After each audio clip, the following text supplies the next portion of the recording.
everybody. Cheaper by the dungeon. Cheaper by the dungeon. That was my attempt at an intro. I tried to be funny. I felt that one. Dad?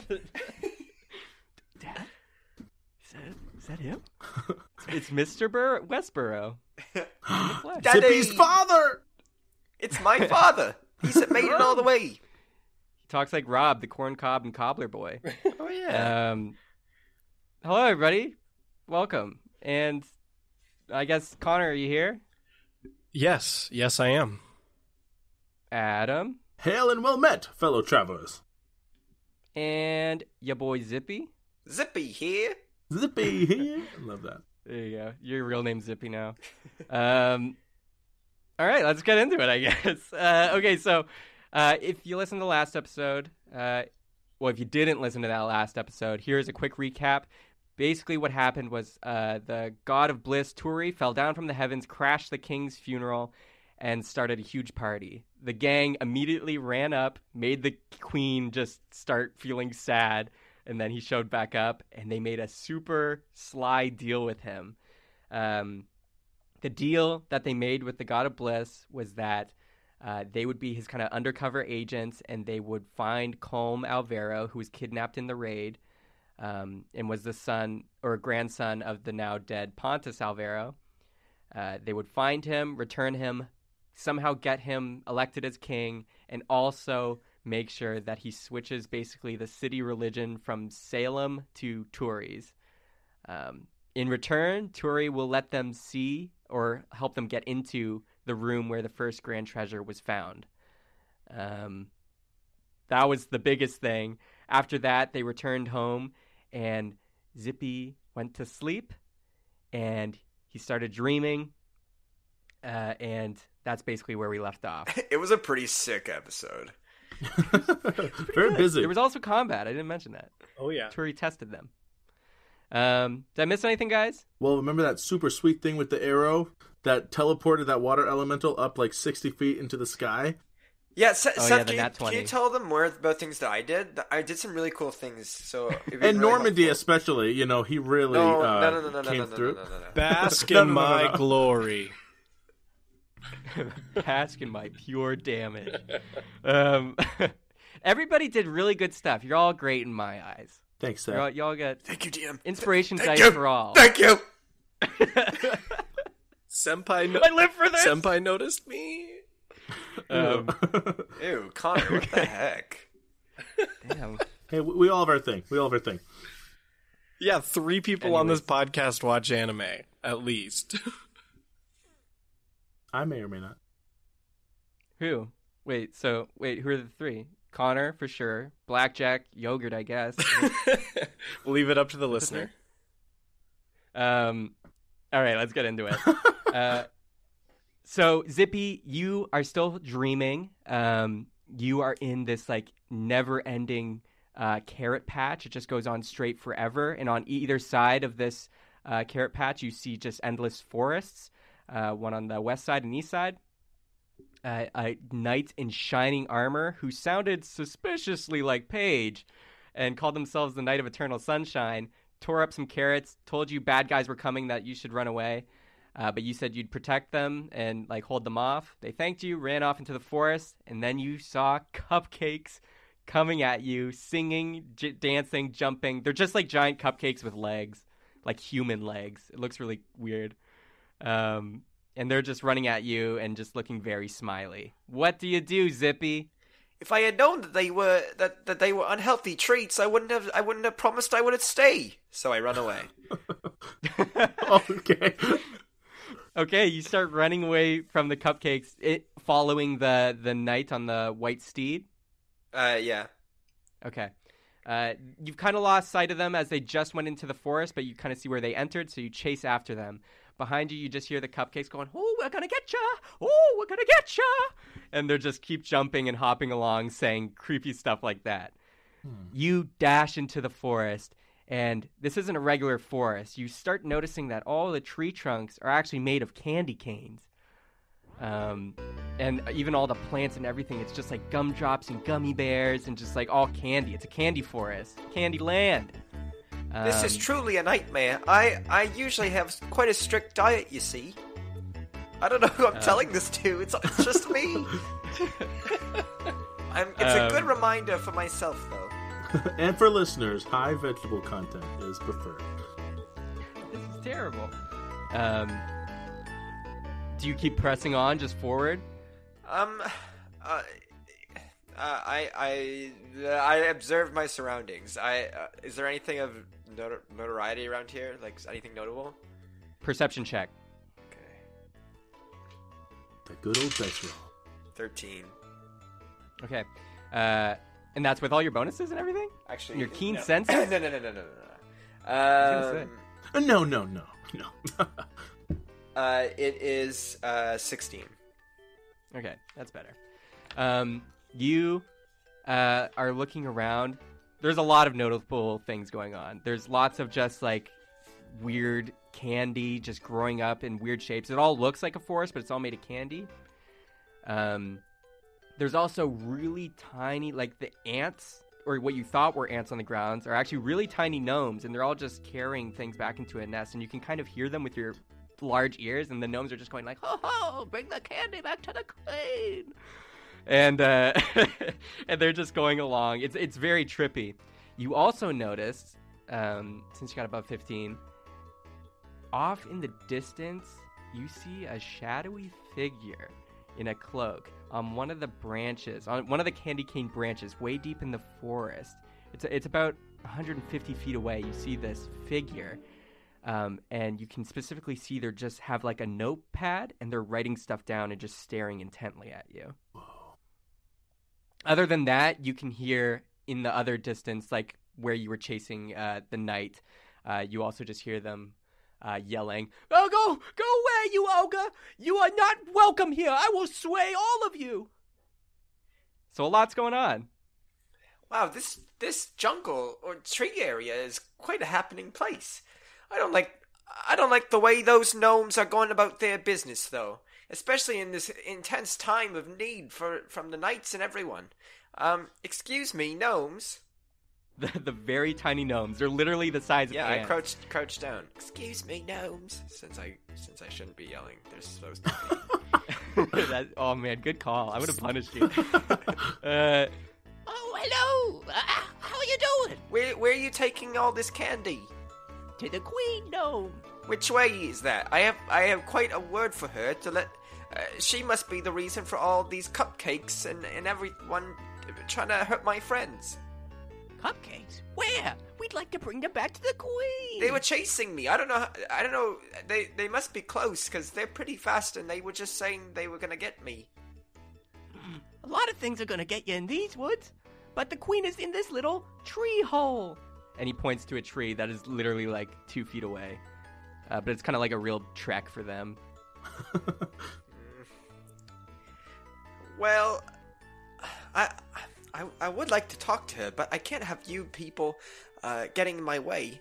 So I pick up a tree branch and I put it in front of their path so that it diverts them, and I imagine it'll buy me like 10 minutes since they wouldn't be able to climb over it because I imagine they're pretty small. So it's just like a little roadblock.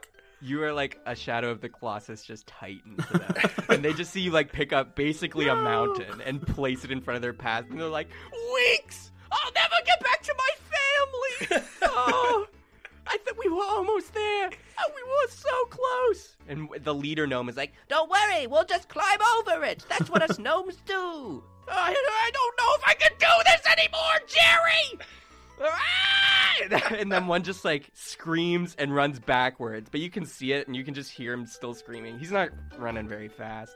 I pick him up and I put him in my pocket. You're mine now. Don't worry, I'll take you wherever I go. Damn. You do that so fast that the whiplash... Because I imagine you wouldn't do it very slowly, right? Like you just kind of like jolt it up and put him in your pocket quickly. Right. He gets a little whiplash. He's not dead. I'm not going to kill him. Also, this is a dream. No morals. You don't need to do anything. But he's in your pocket now, and he's like, Let me out. and now he's deep in the pocket. I ignore him. You ignore him, and he's kind of muffled, so you don't hear him anymore. No harm, no foul. All right. But yeah, you bought yourself hours. Yeah. I look at the tree and I try to burrow into the hole that they were going to, because if my name isn't Zippy Westboro and that's with a burrow at the end, then I surely should be able to burrow into this hole. Yeah. So it's not very difficult. There's just a hole there, and you can just kind of like peer in. It's like at the base of the tree, and you look in. Are you gonna try and like open the hole or like break it, or are you just gonna peer in? I'm not being very gentle. Like I literally burrow into it. Okay, you slam into this candy cane tree, just tearing it apart. It's not very hard. And you see, you're inside the tree. It's like a decent sized trunk. You could fit in it. And you look down, and it's just like a kind of a small room underneath the tree. And there's a regular sized gnome wearing a dress. And he's like, "Oh, hi." Excuse me, what are you doing with all this candy? Well, I'm eating it. And you see a little trail of gnomes like the ones you saw before, and they're all just bringing these weird treats to him. He's not super fat, but he's just regular sized. I pick him up and I take him from the tree. What? Okay. You pick him up. You uprooted this ground gnome. He was living on life under this tree. He's in your arms. And then I go towards where I believe the cupcakes are. Oh no. He's only slightly shorter than you, Zippy. Like, you're not very tall yourself, and he's regular gnome size. Oh, he is? Oh, okay.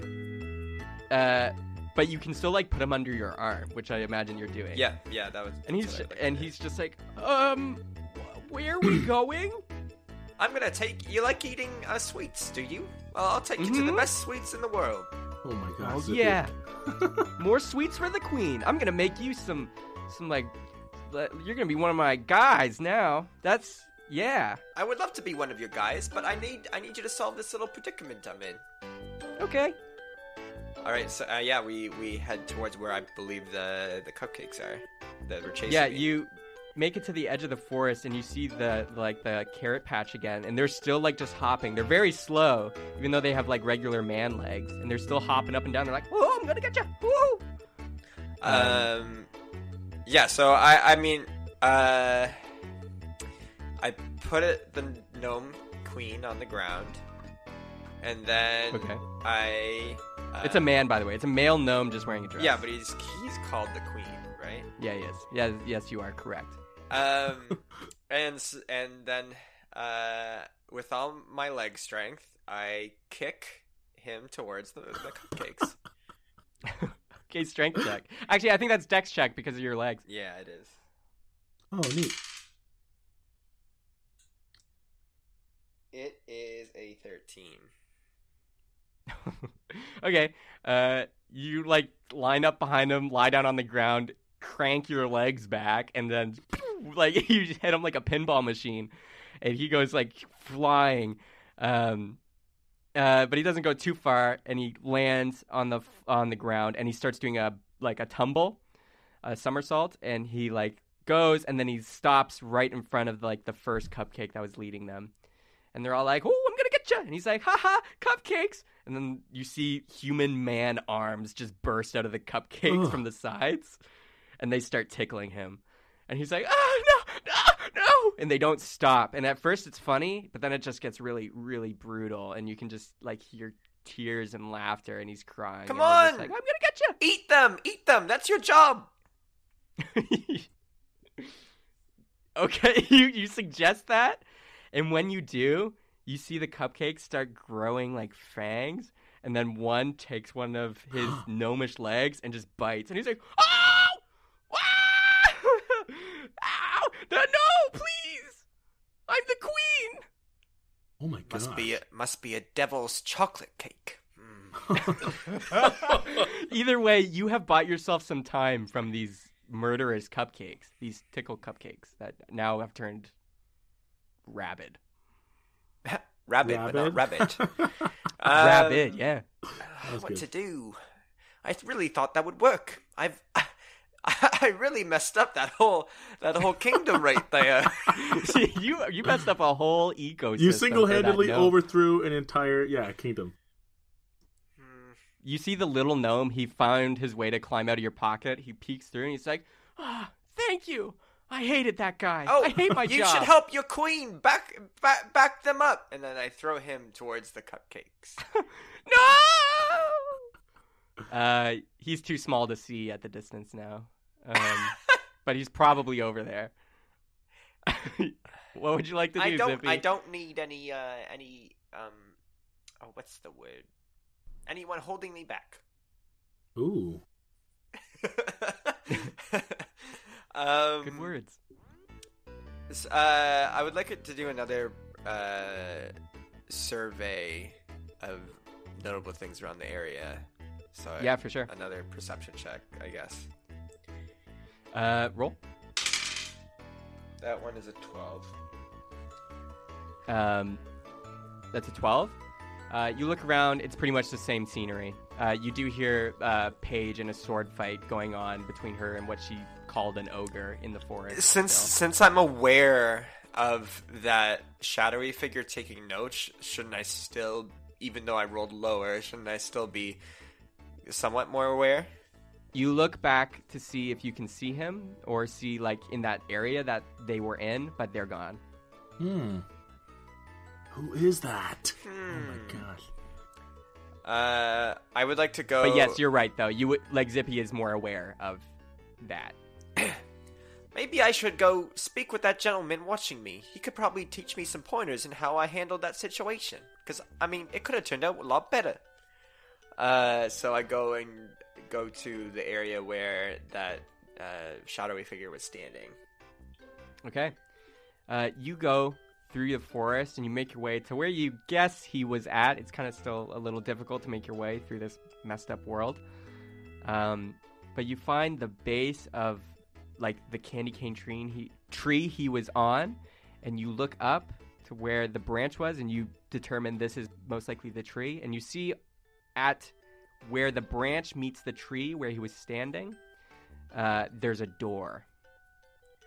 Can if I cast spells in here, does that take away slots from me?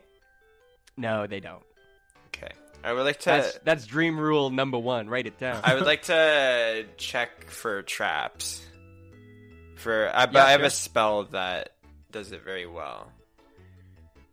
So what is it? What's the spell? It's called find traps. Oh, I like the name. It's a good name. You sense the presence of any trap within range that is within line of sight. A trap, for the purpose of the spell, includes anything that would inflict sudden or unexpected effect you consider harmful or undesirable. And you cast that? Yeah, I don't think I have to. I think it just shows me if there are traps or not. Yeah, I don't. And what's the area range? 120 feet. Okay. As soon as you cast this, a lot of traps show up, or you're aware of them now, and a lot of them are high up, and some are underneath the ground. But a lot of things in this world are alive and hidden and waiting to eat whatever's preying near it. Specifically above you in this candy cane tree, and a lot of the trees above you are pine cones. But in these pine cones, they're very sharp, and they're actually like the arms of these like squid octopus things that are just kind of like blanketing the trees. And the pine cones are kind of like the ends of their tentacles, and it's kind of obvious to see now. Holy it's like frick. These murderous octopus pine cone things. Seth, can I ask a quick question? Yep. Is this like the bramble patch, or maybe I should ask Zippy this, is this the bramble patch that like Zippy grew up in? Like, is this what the bramble patch is really like?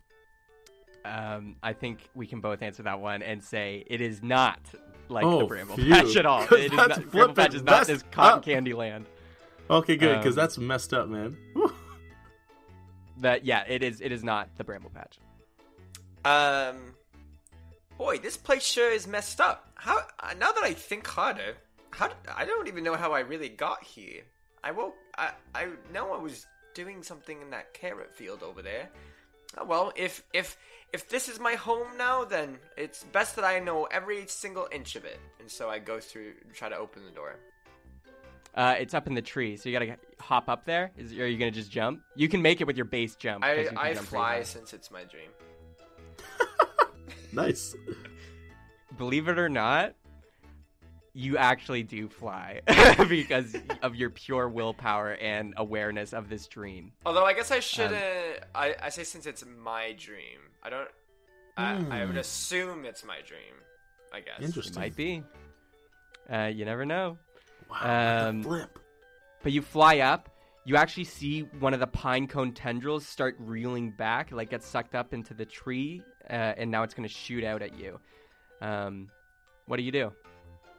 I try to dodge it, and with my airspeed of me flying, I feel confident about doing that. But at the same time, I dodge in the direction towards the door. So Yeah, that you I do it. gain more,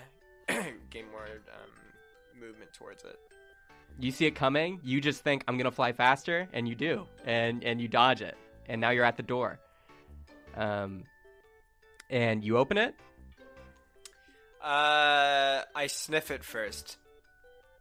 Okay. Roll... perception again? Actually, roll nature for this one.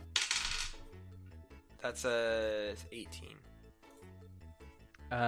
It smells good. But it doesn't smell... Like, you can determine that this door smells different from the world around you because the world is very overpowering with sugary smells. The door itself smells metallic, even though it looks wooden. It looks like it's just a regular wooden door. This door certainly doesn't smell of any evil. That means it's safe to enter. That means I will enter it. All right. There's good smells and bad smells when it comes to doors. Yeah, so I mean, I attempt to open the door. As you reach for the doorknob, you hear a boom in the distance, and you hear the knight just say, "Oh, I've done it! I've slain thee!" And you just hear cheers, and then you hear all these, like, forest creatures just start singing, being like, "Ah, la, la, la, la, the night of eternal sunshine." And it just sounds really weird, and you're done with it. But you reach for the doorknob, and you open it. It's a pull door, by the way. And you pull it back, and you see a wave of just... It doesn't even feel magical, but it's just like a wave of pressure hits you as you open it, and the door swings open the rest of the way, and you see a silver lake. And it's just pure silver, and the sky and everything else is just black, like it was just a starless night. But it's this lake of silvery water. And you see like a fishing boat, an old wooden fishing boat, not too far from you, and you see a tiefling with tan skin and horns just fishing from it, and it is indeed Normandy. I close the door. This is truly a nightmare. Nope, not interested. Close the door. Dream Normandy did not notice. Wait a minute. So he can like see into my dream? Maybe. Oh Never my know. gosh, that is so sick. Sorry. Back into the zone. No more for me. What are you gonna do, Zippy? I really don't want to open that door since Normandy's on the other side, and, well, he's the last person I'd want to see in my dreams. But Yeah, he's horny. I think I really don't want to go towards that knight there. He was rude to leave me all alone. So I guess I'll go through the door. I open it again. Are you sure? Yeah. Okay, you made that choice. You could have stopped. Oh no, that's not foreboding at all. I'm just saying you didn't have to go through the door. No, I yes, you understand do. that, but I'm not interested in anything else. Okay. Aw, thanks, man. You open the door, and you see the Silver Lake and Normandy still fishing on this wooden boat. And you go in. And as soon as... Oh, sorry. Go ahead. Yours. Or what are you gonna do? I want to fly over the lake and be directly above him. Okay. You fly up into the world, and the pressure is starting to feel stronger, and you fly up above him. You are now above him, and the pressure is like you're starting to kind of like your mind's starting to get a little woozy. Ha! I'm above you, Normandy. See? I'm flying now. That means I'm better than you. Ha ha! Normandy, you're here. What do you want? Do you want to say something? Do I hear him? Yep. I look up and I say, "Enjoy it while you can, Zippy. By the way, what are you doing in my dream?" What do you mean? What dream? This is real life. Can't you see that I'm clearly superior to you? Don't talk to me in that tone. Is this real life? Is this just fantasy? I'm so bewildered. Zippy, this is a dream that I have quite often. I'm pretty sure I'm dreaming. This is actually a lake where I grew up. I used to fish here all the time. That would explain everything, because I have never seen this lake, so...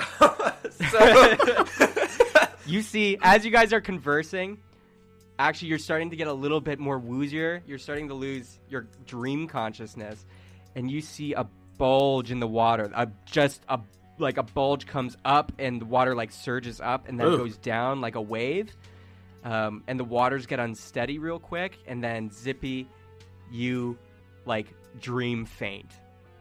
And you wake up in your bed in the mansion. Whoa. Also, Normandy, you woke up as well when that happened. And do I remember this dream? No, you don't. But I just wake up? Yeah. Okay. Whose room are we in right now? You're in your rooms in the mansion. Yeah, but whose... do we get to decide where the scene is? Well, Zippy, you're in your bedroom. Like, whoever wants to do anything now can do whatever. Okay. Well, yeah, Zippy, your dream. You react. Oh, I'm awake now. You are correct. Natural 20 on perception. I'm in this lovely bedroom. You see your pile of gravel in the corner as well. It's Zippy's room. Ooh. You also smell breakfast cooking downstairs. Oh boy, I can't wait to eat some breakfast because my diet is so important to me. But wait, I feel like I've said that before. Must be a coincidence. Well, I know for a fact that my diet's important to me. Do I feel funny. I feel like I've just been sick and just came out from drowning or something. And the last person I definitely want to see right now is that Normandy. Oh my gosh. Wow. But I can't really know why. Hey, Zippy? Zippy, are you awake? Oh, Darian's knocking on your door. Hello, Darian. You can come in. It makes no difference to me. I don't wear too many clothes. No, that's all right. I just wanted to say that breakfast is ready. I've tried this whole cooking meat thing after having some of those shish kebabs, I think is what they're called, the other night. I wanted to give some of this other cooking thing a try. So if you're decent, you should come down and try some. Oh, Darian, you're always trying to better yourself. That's what makes you such a strong team member. Oh, thanks, Zip. All right. I'll be down in a second, Darian. Thank you very much for getting me. I want to kick Normandy's door really hard. Okay, you do so. Hey, goat boy, food. Oh, thank you, Darian. Good morning. That was so walk away. kind of him to wake me up. I really appreciate him. Before I go downstairs, I go into my adventures pack and I pull out my adventures journal there, and I it's really not sitting well with the Zippy that he's feel like he's forgetting something, and so I just try to write down anything that's popping into my mind. All right. From the dream? Well, just in general, I don't like. Just anything that's kind of flashing, that because I feel like I'm in the midst of forgetting something. Okay. I just, before I go downstairs, I want to make sure that I feel like I'm forgetting something. All right. I'll just write down everything I can think of. I'm excited for the orange juice downstairs. Darian, he just talked to me. My diet. Yeah, I hope there's no dessert downstairs. Dessert. Dessert.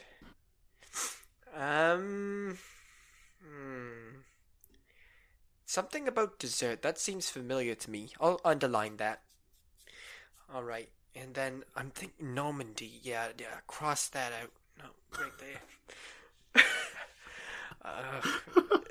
And then I feel like I was drowning when I woke up. Water. Good enough. All right. Time to go downstairs. And so I make my way downstairs. You do so, and you have that now written down in your journal. Normandy, are you going to head down? Yeah, I'll go down for breakfast too. All right. You are all at the breakfast table. Joey and James are also in the kitchen with Darian, who's trying to make some cooked shish kebabs and not doing a great job. Sorry, Darian. No, that's totally get fair. to roll for that. I've never cooked a day in my life. So if anything, they're charred to crap, man. Like they're just like rocks. Marley and Gilbert are sitting at the table, and they welcome you and like gesture for you to sit down.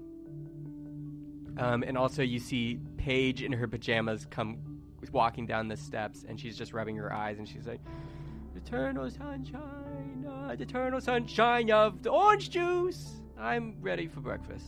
And she goes, sits down, very like half awake. Anything you guys like to do or discuss? Normandy, did you get your tomato soup for breakfast that you were wanting to get? Actually, I'm glad you reminded me, Zippy. Gilbert, is there any chance? Do we have time? I could make a quick bowl of tomato soup for everybody. I know, Darian, you're already cooking, and it's probably delicious. But I kind of been really hankering for some tomato soup for the last couple days. Really, I've put my blood, sweat, and tears into this meal, and you're just gonna go behind my back and make some soup on me? Well, think of it as a complimentary dish to yours. I don't think of it as that. I think you don't like my cooking. Well, I haven't had it yet, so we don't really know. But just go with me on this. I promise it'll pay off. Gilbert, do you have those tomatoes and those other ingredients? Yes, I should. Well, they should be in the pantry there. James, why don't you show them? By the way, James told me all about the raid. Nice job, you guys. Oh, well, thanks, James, for throwing us under the bus like that. Yeah, James, way to spill the beans. Yeah. What the heck, man? He was going to fire me because of you, so I spilled the beans and hoped to take us all down together. But he's too kind. James, I think our mission is a little more important than your little minimum wage job right here. I'm trying to rebuild my life here. Well, that's very interesting. You think you're... So go ahead. Just let's go to the pantry. I'm getting a headache talking to you. Gilbert, I didn't get a chance to ask you before they came down, but why is that not an issue? I feel like from my other encounters with individuals on this plane, that a raid like that would be really frowned upon. What's different? Well, considering that you could throw me under the bus with information, knowing that, like, I talked you out of saving the king, I think we're on kind of even playing field, honestly, in terms of, doing bad things. No, that's a fair point. But hey, like, as you said, Colm was in that raid, and I don't believe you guys kidnapped him, so, you guys should probably be the best bet at getting him back, if anything. So maybe we can right this wrong. Seth, am I still in the room even though I'm in the pantry, or is it a different room entirely? No, you can still hear them chatting in the background. Okay, can I shout out from the pantry? Yep. I say, well, you know what they say? They say the only people you can really trust are those who you have dirt on, and they have dirt on you. But I was thinking about, that's my little wise proverb for the day. I was thinking, guys, about that raid, and I think I know what we should do next. I'm all ears. Okay, so I come in, Seth, if this is okay, I come in carrying all the ingredients from the pantry that I need, and I immediately start preparing the tomato soup. I put a pot on while I'm talking, if that's okay. Yep, keep going. Okay. So I'm crushing the tomatoes, getting the basil and everything, and I say, listen, I've been really thinking about it ever since I Sorry. Ever since we encountered Ran yesterday, I was thinking, where's the last place that we saw Colm? It was in that raid, in that big canyon where we had that raid. And the only way out, besides going through the guards like we chose to do, was deeper into the canyon. I think it was called the Breathing Chasms. I think it wouldn't be a bad idea to start looking there, maybe after we talk to Turi, of course, but I think we should go there and see if we can find any tracks that led from that raid deeper into the canyon. What do you think? I think that's a fairly fair point. If they had decided to go towards the city, I'm sure the guards would have picked him up at that point. So, deeper into the chasm is probably a safe bet. The other lead we have is, I believe his name was Christopher, the fellow who informed Turi of the raid itself. Clearly, he's received some information about the whole endeavor as well. Might be worthwhile to stop by the castle and see if he has any more information. Because he was like a hand, like a servant of some sort. A page of some kind, yes, who is to relay information. So he clearly knows something, or at least knows who does. So I think not you, Page. We're talking about someone who is a page. I just want juice. I'm too tired. But yeah, I think that's a good lead to start from there. I think we should get as much information as we can in the city. We're supposed to meet Turi tonight. So I think it's probably a best use of our time to do as much information gathering in the city and then meet with him to discuss our plan. I mean, I'm totally good for a consensus, but I must say I respectfully disagree. I mean, knowing that the canyon's not too close, and if someone's kidnapped, this could be a time-sensitive issue. I mean, I'm not too familiar with kidnapping and ransom. I know it's possible we could have heard something by now if they were planning on keeping him alive. And the fact that we haven't heard anything makes me think that maybe people think he's better off dead, which means I think we might want to send a search at least as soon as possible. I don't know. If they think he's better off dead, then he's dead already, and taking another day isn't going to matter.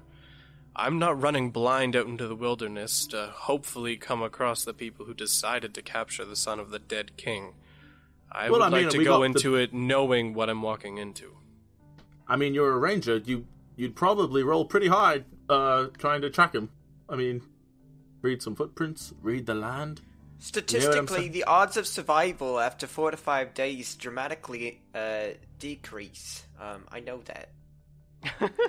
And it's Zippy does know that. And it's been 3 or 4 days. I think we should just really consider that. I mean, if the consensus among us all is to go into town, I'm totally fine with that. I just think we should be aware. It's been 4 to 5. It's been 4 to 5 days since he's been gone. We're on the 4th day. Yes, there was the day of the raid, and then we returned. Why did we even accept this deal? There's no way he's going to be alive. Well, that's the thing. We don't know if there's a ransom or anything. We literally know nothing. That's why information is our best use in this case. We should go into town and find as much information as we can first before we plan our next move. Otherwise, we're chickens running around with our heads off. I think at this point we can literally do anything because he is either dead, he's most likely dead, or he's alive, and he's only alive because they want to keep him alive forever. Maybe as whoever's keeping him wants him as a second son, maybe. Or Adoption is big around here, I hear. Very expensive, though. As far as I don't know how you know that. As far as we know, no demands have been sent to the Queen, but maybe that's something we should ask her. I don't think that would be public information if there was demands. That's a good point. I'm telling you, I don't know why we're having this conversation. More information is better than none. Like you said, with the time that's passed, he's either already dead or they plan on keeping him alive anyway. Well, So some people like finding to talk information about their is the feelings, best Darian. solution. Well, some people like to talk about their emotions, Darian. It's good to let it out, and, it's good therapy, self-soothing. The whole thing I want to do is communicate. That's why I'm telling you we should go into town and communicate with those involved. Well, I appreciate your stance. Thank you for sharing. Am I still cooking at this point? Yep, you're still just like stirring the pot of tomato soup. He's stirring more than just the tomato soup. Okay, for sake of brevity, can we say that I'm also using some prestidigitation to heat the pot on the outside just to kind of speed it up? You got it. Okay, just because I don't want us to stay behind just because I'm making this tomato soup. It's cooking well. I taste it, and I say, it's almost perfect. Listen, guys, I want to talk to you about something. Gilbert, you as well. But before I start, I'd just like to be able to trust that you'll let me finish what I have to say. All right, I'm listening. When have we ever not let you finish talking? True. Do you think we are just... Kanye? Nice. Kanye's a god in this world? That's not canon. Easy. Cut that out. I reach into the cupboard and I find 4 bowls, and I pour 4 bowls of soup, and I hand them out to everyone, and I say, "This is a recipe I learned from a very young age. It's my favorite tomato soup. I'd love for you to try it and tell me what you think. It's vegetarian, Zippy. Don't worry." Zippy, I refuse to eat this. Oh, why? I think you've. I am more than content with Darian's meal because he worked very hard to make it. You see, he's trying to better himself, and I think you disrespecting him like this, I didn't want to say anything, but now that you're more or less forcing us to eat this, I wish to decline. As Zippy says that, Darian tries to bite into one of his shish kebabs, and it's so charred that he nearly chips a tooth. And you see him kind of recoil, and like, you know what? Tosses it over his shoulder. I think I'll have some soup. I kind of okay, and I kind of chuckle at what Zippy says, and I say, it's very funny that you say that because I'm actually trying to fix a bridge right now.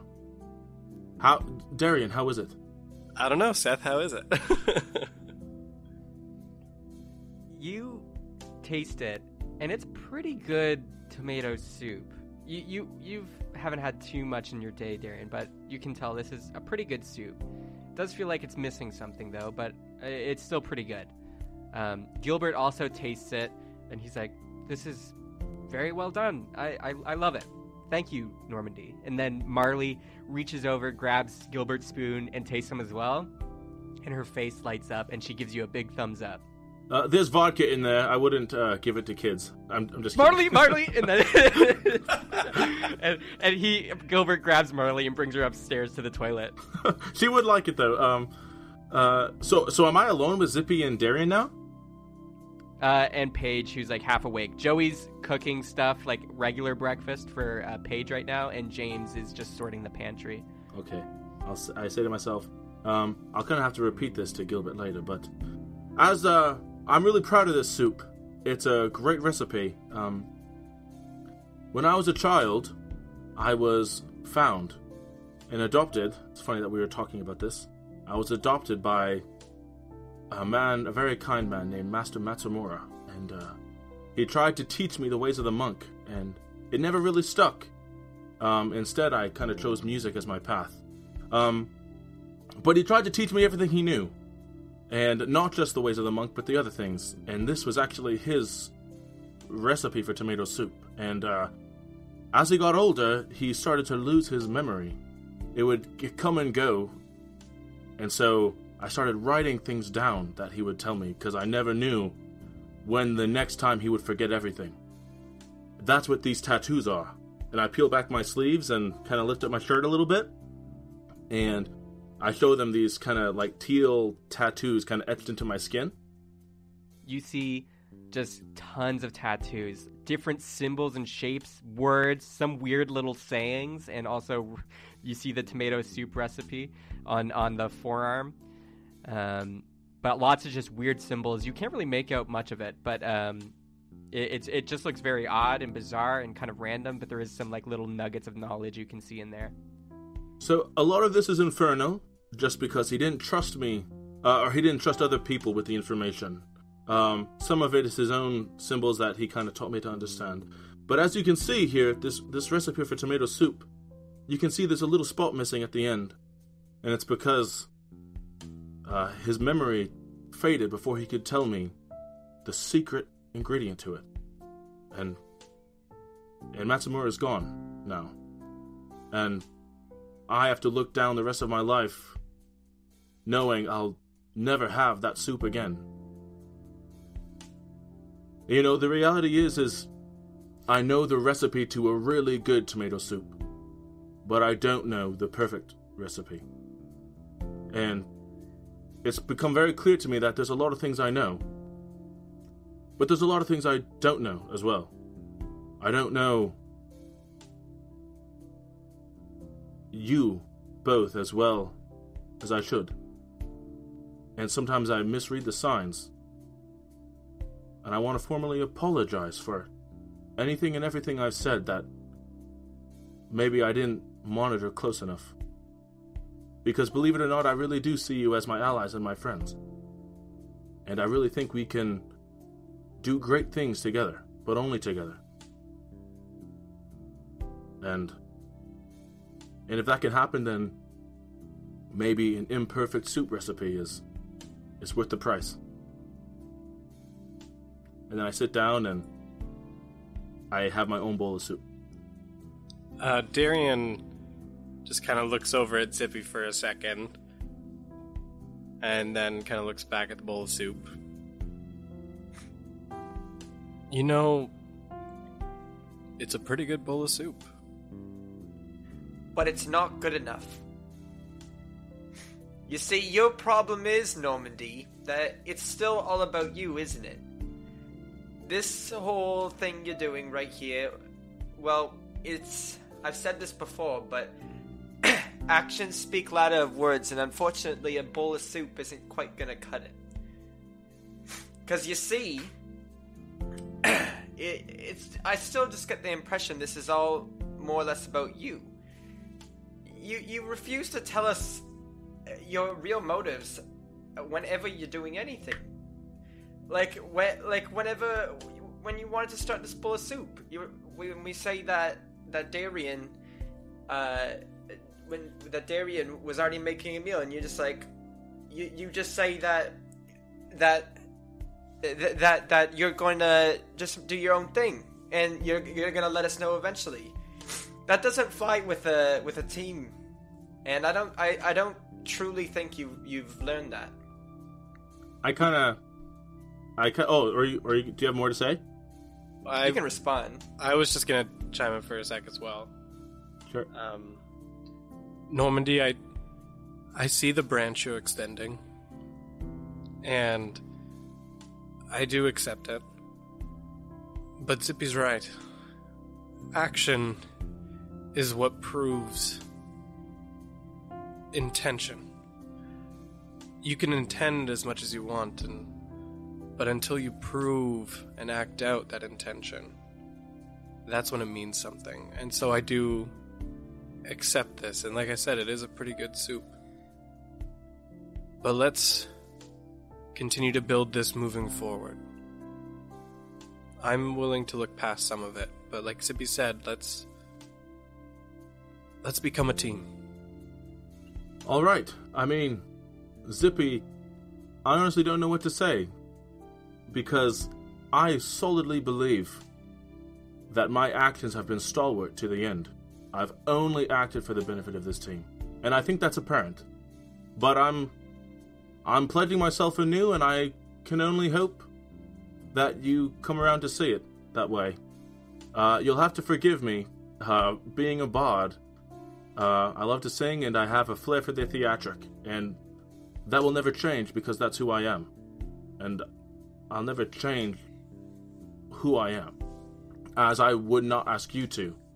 But I am going to continue to keep this team, or I'm going to try to keep what's best for this team at heart. And yeah, that's all I got to say about that, except for one thing.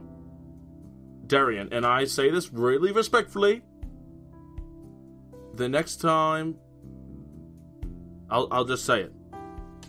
We found you pretty drunk yesterday, and I know that there've been a lot of things compiling to bother you, and I totally understand. And I don't mean to make a big deal about this if it's just a one-time thing, but are you gonna get wasted every time you get offended? Because that is a bit of a liability as well. That concerns me. I don't get wasted when I get offended. I get wasted when I'm near alcohol. So I don't think that part's going to change. I just needed to blow off some steam. You need to understand something. Eladrin are proud people. And to insult someone, especially for the race of being an Eladrin, is a deep offense. And many would take it very personally. By all measures, many other Eladrin may have just attacked you on the street. My response was fairly mild.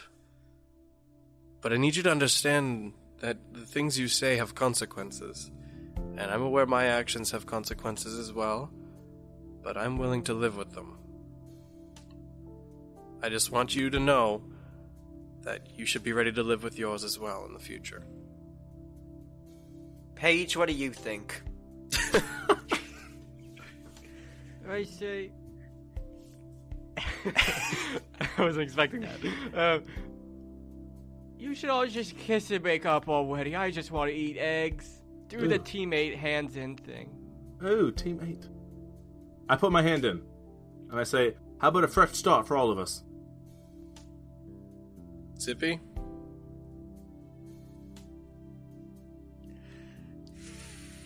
Zippy.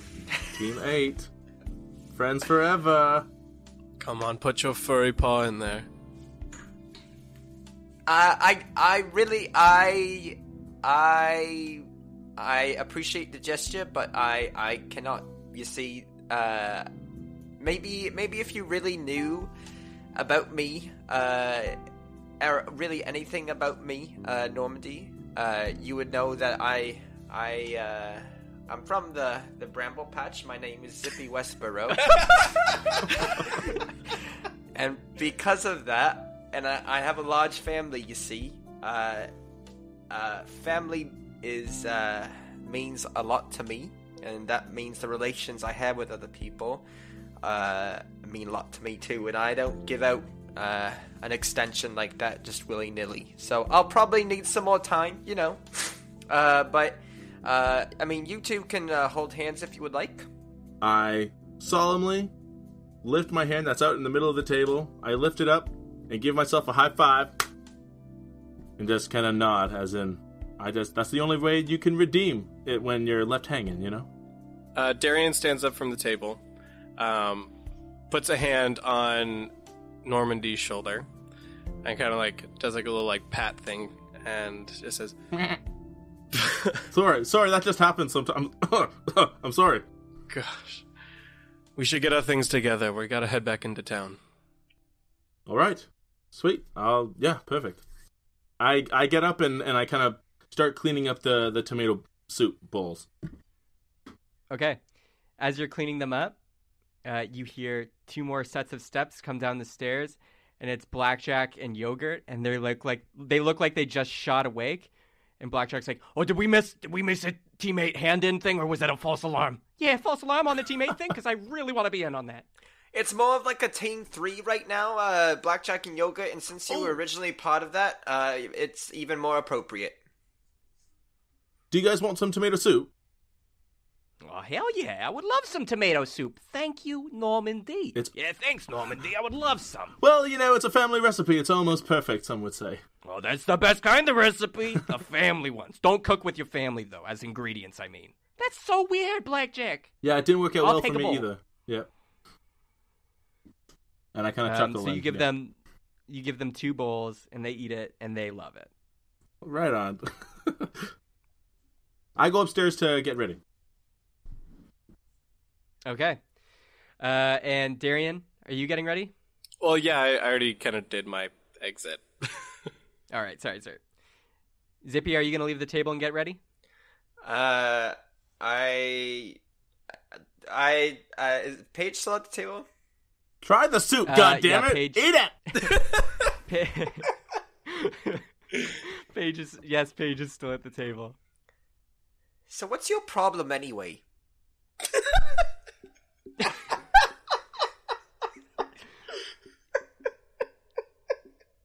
She looks at you with like the most just like her eyes are like half open, and she just looks at you with her like food dripping out of her mouth.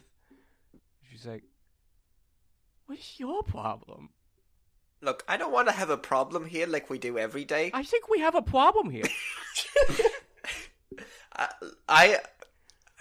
You just freak me out, okay? I've never seen anything quite like you, and the way you move, the way You freak me out? I'm talking to a freaking talking stuffed animal. Yes, but that's not necessarily fair to me. I wasn't born like this, and you were certainly born like that. So You weren't born as a talking animal? Oh. no, I mean, I wasn't given the opportunity to choose how I looked when I was born. Tell me about it. I feel the same way. Is that why you wear masks so often? No. Why do you wear masks so often then? Like I'm trying, I like to masks. put you on some playing field right now, some ground. Common ground we can maybe find. I'm inspired White from masks. what Normandy said, but I'm not quite ready for that, man. What I meant was I wish I could be the ruler of the world, the Ark Wizard Darkness, Snarkalon. Something like that. You know that's never just wanna gonna. be something else. Gonna happen. How dare you? You're not even from the line of wizards. How could that possibly happen? I'm just trying to eat my breakfast. And you come here and tell me I'm not going to achieve my dreams? Look, it's a hard life out there. I know. I lived in the Bramble Patch my whole life until just not too long ago. Maybe a month ago, I think it is now. And this world sucks pretty much. You have to meet some terrible Yeah, it does. people, and you're one of them. And if there's more of them like that out you, well then, I think that it'd be very difficult for you to achieve your dream since there's so many like you. If everyone's doing it, I'm going to be something someday. I'm going to be something other than myself. Whether the masks can take me there or my imagination, That was good. I will make it. Because that's what dreamers do. We dream dreams. you sure you never want to be like a knight or something? You seem more like a knight. You know, funny you're saying that. Because I had the wildest dream last night. I was a knight of eternal sunshine. And I swear, I could have done anything. I felt so powerful. Why am I opening up to you like this? I have no idea, and honestly, none of that sounds interesting to me at all. Oh my gosh. The Well, very fine. fact that you're telling me your dreams is a little disturbing, and I've never had a dream before in my life.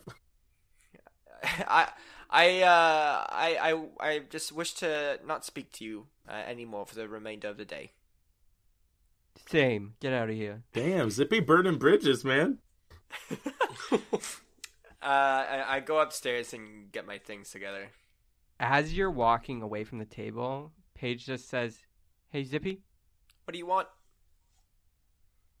thanks for talking." I'll try not to. She laughs and she's like, "Hate you." I don't want to turn this into like a cute moment because that's what I'm getting that vibe. I already told you. That's why I said I hate you. I meant it. I already told you that we are not speaking for the rest of the day. Goodbye. And then she just puts her face right into her food, and then she chews. And you leave the table. And you get ready. And that's where we're going to take a break.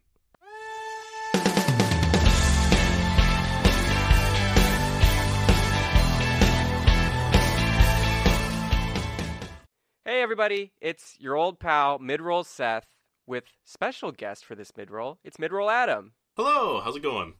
This is crazy. I've been so alone these past episodes. And you did the one yourself, so it's like we've just been so close but never together. I've been looking forward to doing a collab like this for a long time, actually. I know, we should work together more often. Yeah, it's kind of like, I kind of see ourselves doing like a bi-weekly kind of routine. What do you think? Dungeons and Dragons? Hey, you know what? I love it. We should call it something like Cheaper by the Dungeon or something. Ah, yeah. And then how about UDM, and then I'll be Dorman Knee.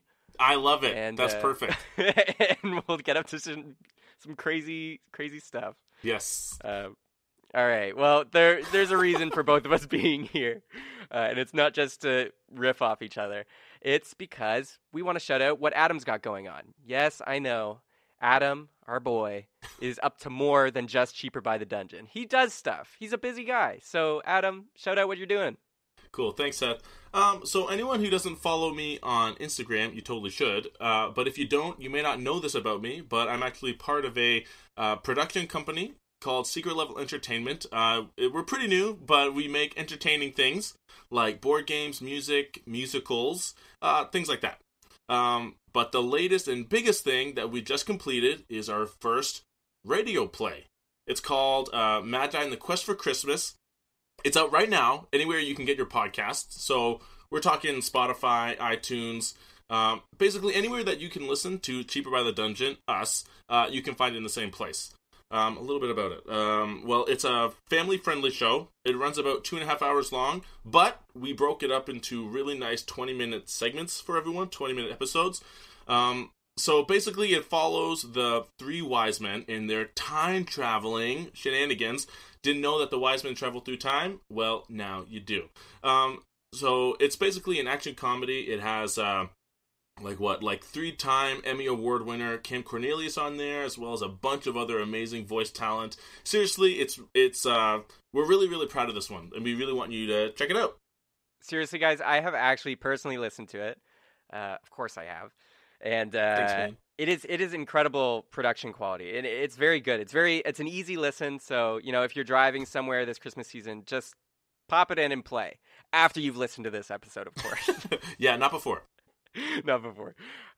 No, but seriously, it's incredible. You guys did a great job. And to prove it, we got a little clip. Listen. The Magi dive behind a wide tree, which Chomper rips out of the ground and tosses aside. Barbarian stuff. The brute lunges towards the Magi, but Baz uses the satchel to deflect the attack. Unseen by the Magi, a time orb rolls out to their feet. Where'd that time orb come from, I wonder? Could it be a careless angel got sloppy? Oh, some things we'll never know, folks. You guys okay? Fists up. Baz shifts lightly, eyes locked with the barbarian. She's dwarfed by the bearded beast, but totally unfazed. At her feet, the orb rolls around in the sand. Unknowingly, she steps on it, twisting it just like John was twisting it earlier. The orb starts glowing and a button juts out of the side as Chomper rears up for another attack. Here we go! And that's when she stepped on the orb. See what I'm talking about? High quality entertainment. Thanks, man. Yeah. I appreciate that. Seriously, it's awesome. So everybody go check it out. Magi and the Quest for Christmas. And it's spelled M-A-G-I, not J-I or J-Y or G-Y or any other way you say that word. Just like Magi. Yeah, it's like my guy. Hey, what's up, my guy? Yeah. We're confusing them more by the minute. M-A-G-I. That's it. Anyways, on to our other announcements. How you guys can find us and support us. So if you want to, connect with us on social medias, we are there. We're on Twitter @CheaperDungeon. Search us up. We post some cool stuff and updates. If you want to join us on our Facebook group, we have one. Just type in Cheaper by the Dungeon in the search bar there. And lastly, if you want to support us actually financially, you can do that through a Patreon. We do have a Patreon page, and it's got lots of stuff from ringtones to bonus episode content to a very secret thing that we'll be releasing next year. It's a campaign guide, or just a campaign. We are actually working on as a team to create a campaign to sell to all you guys. It's completely different from the one we're running now. It's not in the world of Ohm or Grand Treasure related, but it's a whole another beast. So hopefully keep an eye out for that on the horizon. Like, how long do you think, Adam? Well, we're kind of already through the main plot points design, so it's really it's actually coming along pretty fast. So I think we're really aiming for the first quarter of the new year. Maybe April latest. So yeah, that sounds good. So December 2019 at the latest. There Next you go. Christmas. Yes. But yeah, so you can get that. Hopefully then we'll announce it when it's getting closer to release, but that's something to look forward to. And you can get that by subscribing on Patreon or just purchasing it once it's out. Yeah, we'll have like a third party say if you just want to buy it like a one-time purchase or something like that, we can do that too. Yeah, we'll figure that out. But also, speaking of Patreon, we got another Patreon patron this week. Special shout out to Free Roll 5. They are also D&D podcast, and they supported us on there. And we just wanted to shout you guys out and say we are so grateful and thankful for that. So thank you guys. Go check out Free Roll 5. Woot woot. We love you. Thank you for having great taste. And finally, so we got one last thing. We don't want to take up any more of your time. We want to get you back in the episode. But we do have our sponsor of this week. It's Flintlocks and Fireballs again. So they are, if you listened last week, they're back. So they are a seafaring Napoleonic era set pirate campaign. And the cool thing about them is that they do sea shanties themselves. And I love it. And it's I've really got a good clip for you. Yeah, it is good. I've already listened to a couple episodes. They're really quick on their feet, and they're actually like the songs actually like make sense in the plot too. So it's good. Yeah, they're not just there for the sake of being there. They actually use them. But anyways, here, check them out. Listen to this shanty. So gather your muskets, gather your spears, we'll plunder the shores of Calcinear. Come all ye sailors and scallywags, and join the crew of Flintlocks and Fireballs, a D&D podcast following a band of privateers sailing the seas of Napoleonic Calcinia. Catch us at flintlocksandfireballs.com every Tuesday at 7 p.m. GMT, or on Podbean, iTunes, YouTube, and more. You can also follow us on Facebook at Flintlocks and Fireballs, or Twitter on @FlintlocksDND. Fair seas and natural 20s. No kraken, storm, or spell we fear, so come and sail with us, my dear. See what I'm talking about? Flintlocks and Fireballs, also high quality entertainment. Please go check them out as well. And finally, our last announcement. Our next episode, 2 weeks from now, actually falls on December 25th. Merry Christmas. But we're actually going to release it December 24th because we're not doing our regular episode. It's not going to be the next episode in the campaign. It's going to be a special side Christmas special. And I don't want to spoil anything, but it's a musical. So if you ever thought, what does Normandy, Darien, and Zippy sound when they're singing? Well, you're going to find out real soon. So December 24th, everybody check it out. We're dropping a holiday special. The one more clue is it might not be the genre that you expect. Yeah, it's going to be just a very punk jazz, acid jazz Christmas special. A little bit of like some thrash metal in there too. Some thrash metal there. Some thrash metal at the beginning and also in the middle. It'll be a good time. But anyways, we've taken up way too much of your time. Thanks for listening, and we hope you enjoy the rest of the episode. Hey, Crazy stuff happens. Namaste. Namaste. The Normandy way. Yes. All right. Bye, man. See you guys.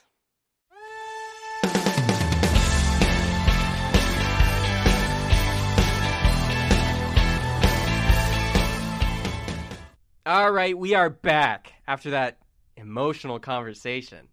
I was clutching the seat right below me. I didn't know what was going to happen, but I'm glad it all worked out. I guess it worked out. It finished. Anyways, you guys have just gone, and you're back in the lobby now of the mansion, all geared up, ready for adventure. And Gilbert comes down the stairs. Marley's okay and everything, obviously. And Gilbert addresses you guys and says, so your plan is to go into Orem and get information then about Colm? Yeah, that's a good idea. Yeah, I think so. I also have to pick up my sword.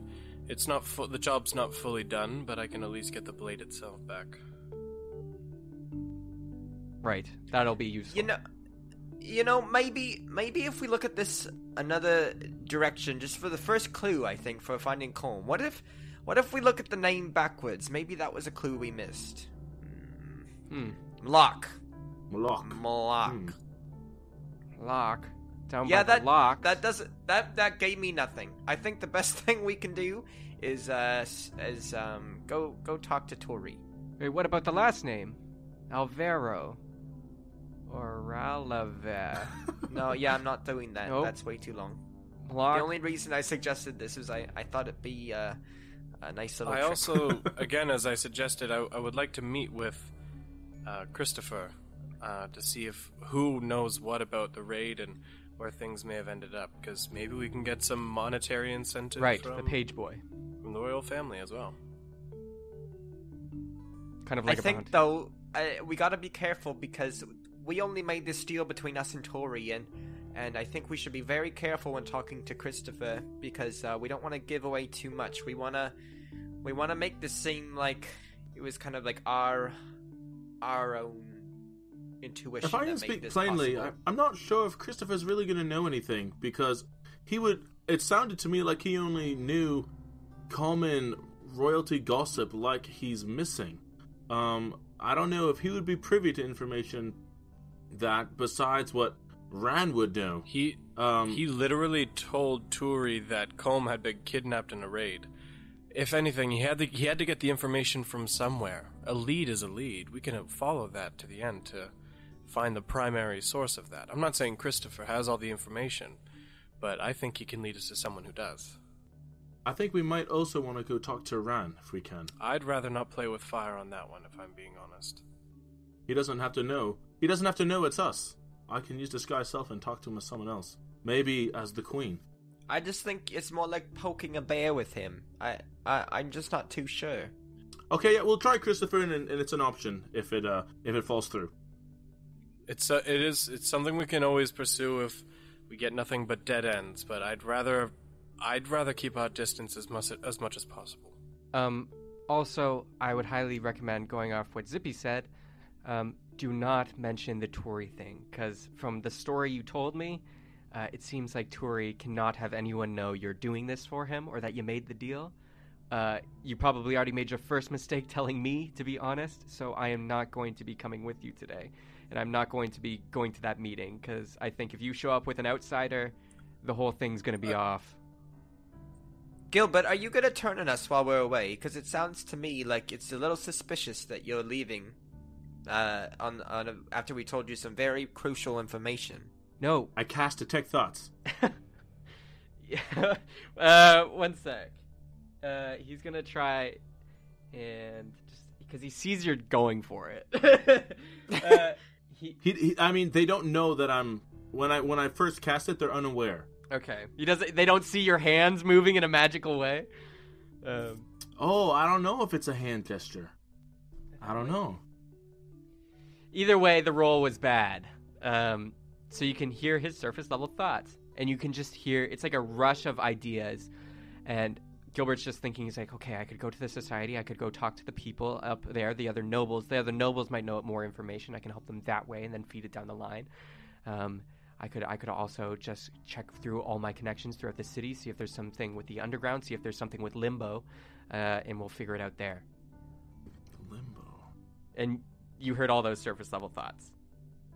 Okay, and I mean, I'm gonna wait for him to respond. He's like, stop getting in my head. I can tell you're there. What? Well, I really thought the spell description said that you didn't know, but I guess you're that good. No, it does. He does know? Yep. All right, cool.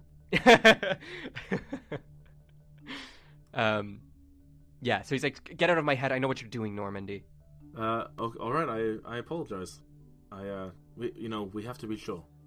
And to answer your question, Zippy, no, I'm not going to turn on you. We are a team.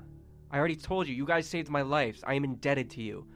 And more than anything, I want to find this grand treasure. And the best shot is if we all work together. So no, I'm not going to turn on you. Normandy, can you back that up with what you just heard from him and his thoughts? I just give a nod and I say, yeah, he's on our side. All right, well,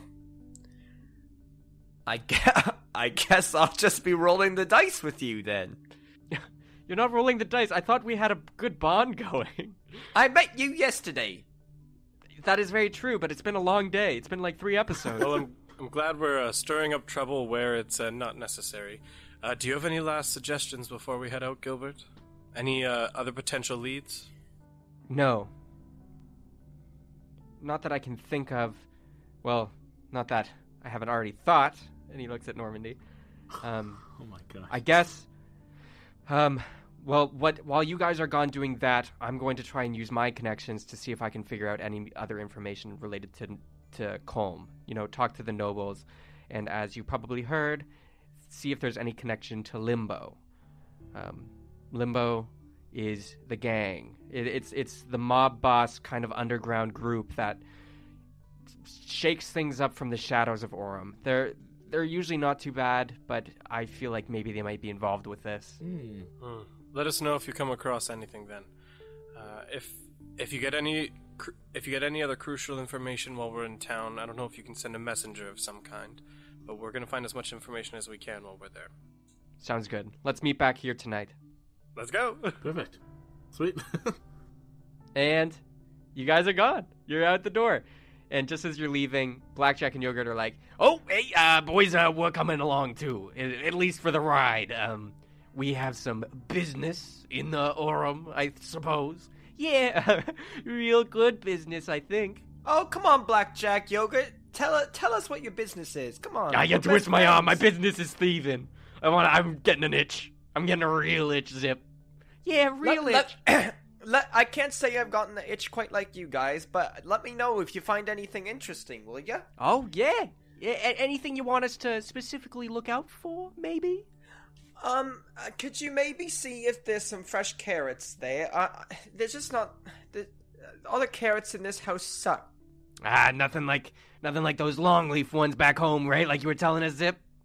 Exactly. Well, I know for a fact that you won't find anything like that around here, but we'll do our best. Anything you and Mr. Normandy would like there? Well, while you're sneaking around, like I'm sure you've overheard at this point, see if you catch any wind of anything concerning the raid.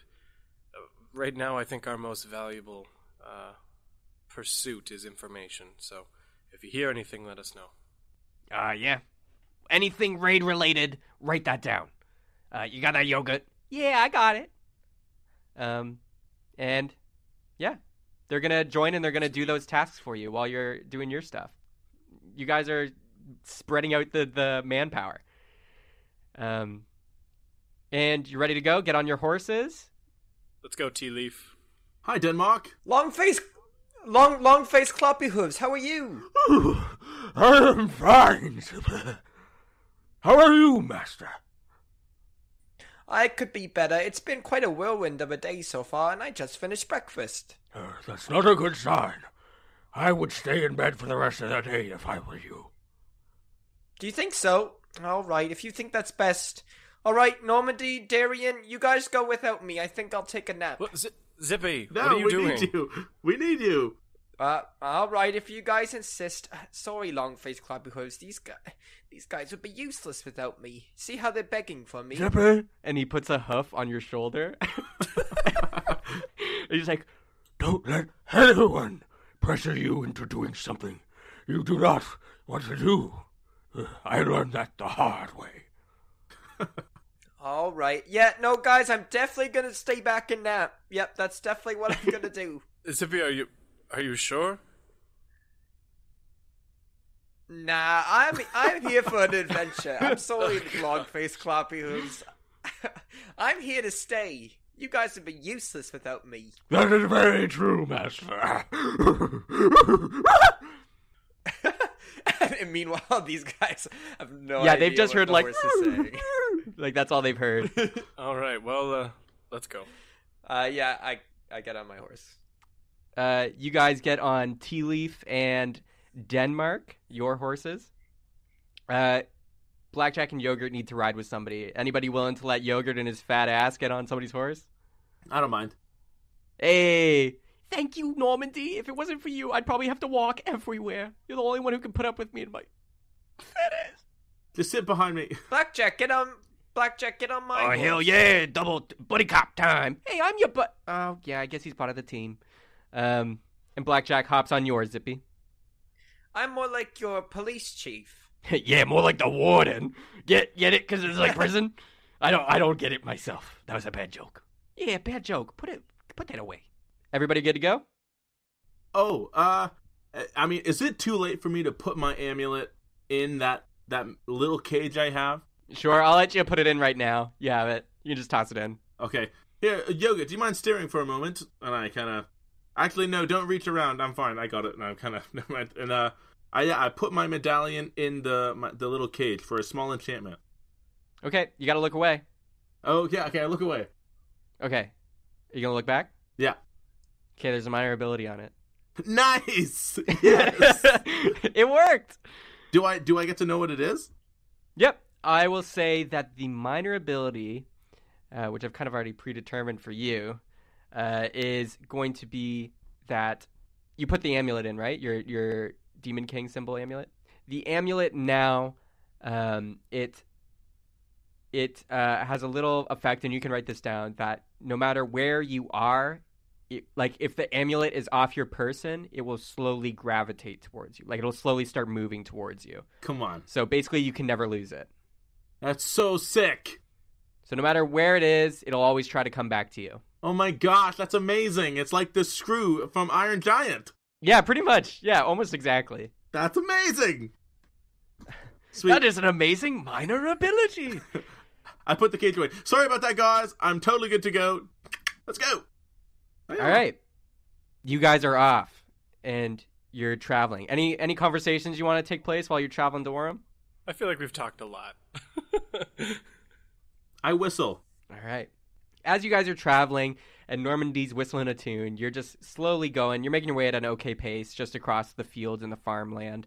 It's the same path you've done a few times now. And you see the wall and everything, and you see the entrance, and you make your way inside, and you tie up your horses at the same stable you always do. All right. Do we just want to go to the castle right away? Or do you want to pick up your sword first, Darian? Is it, Seth, do we know if the blacksmith shop is on the way to the castle? It is. You have to go to the center square of Orem where like the funeral was taking place, and the shop's on the outskirts of that. So yeah, it's on the way. Didn't he say 3 days though? Like it's only been 1 for day. the gem, the sword is just over a day. But yes, he won't be able to use any of his gems for the sword. I don't think I can pick up the sword until this afternoon, but I'll make sure to stop by and get it on our way out. For now, I think we should head up towards the castle, or at least find some kind of information broker, or someone somewhere. Someone's got to know something. Okay, I mean, we could... Yeah, well, let's go. I could look like a child and talk to Christopher, and kind of maybe learn how he got the information that way. But Zippy could also... Because you're short, nothing to do with your voice, you could maybe pass as a child. Just because you're a little shorter, not that there's anything wrong with that. In fact, I think that's a totally great thing about you, Zippy. That makes you unique and it's totally cool. But you could try to talk to Christopher and he might be open to you. Christopher wasn't a kid, was he?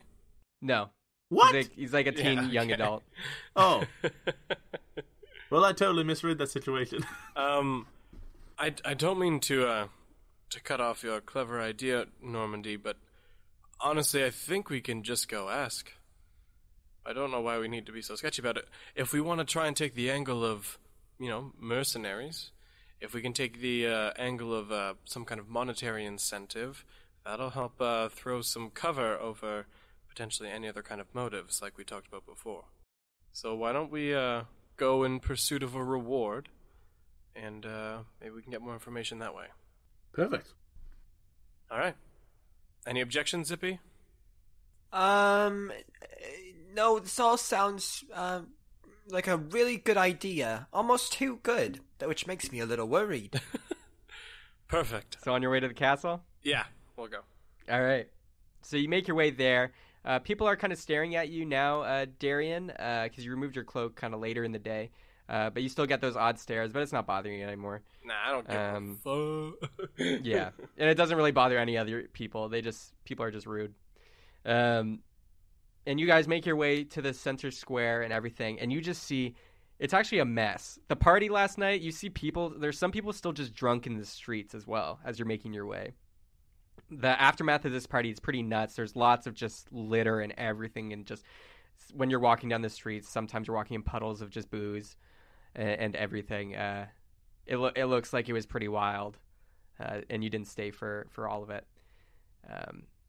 But you see the winding staircase up to the castle in the north part, and you make your way up. These steps are actually pretty clean. Not a lot of people want to disrespect the steps or the castle part, so the party kind of stayed down in the square. But as you make your way up, there's just random people, and you notice these are like the people walking down these steps and walking past you are nobles. Like they look pretty ritzy, and they kind of see your just commoner looks, and they kind of scoff and laugh to themselves or whatever, and they just keep making their way.